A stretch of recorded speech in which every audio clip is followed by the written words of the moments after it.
Сайн байцгаана уу хүүхдүүд ээ. Монгол ардын аман зохиолын нэгэн томоохон төрөл бол үлгэр юм. Үлгэр сонсож өссөн хүүхэд төлөвшлөх мүүжил сайтай. Төсөөлөн бодох чадвартай.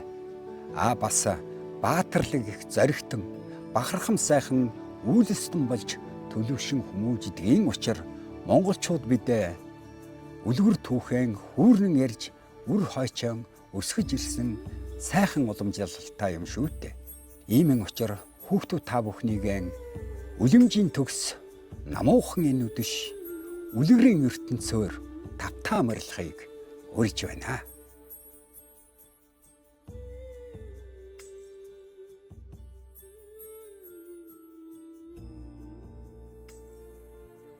Эртээ урдын цаг нэгэн оног унтаж байгаад эхээсээ төрч хоцоржээ.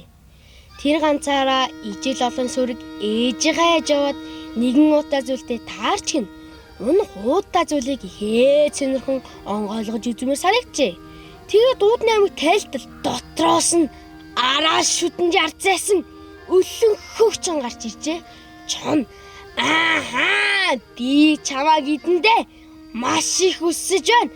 Хормос тэнгэр энийг мэдээд надад антаа зог илгээжээ гэд унгийн итгэр завтлаа. Унах ч маш хэн сандарч байд.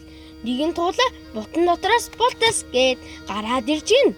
Туулаа тухайн байдлыг сайдр ойлгож ажиглаад гинэд ихэр хөөрч чонгой та ийм том бидийн мөртлөө энэ үчүүхэн уданд багтаж исэн гэж үү? Би л авдаггүй байна. Хэрөөнөн бол би унахтаа хамт идүүлээ гэж гин. Чон зөвшөөрч уутруу орохоор болжээ.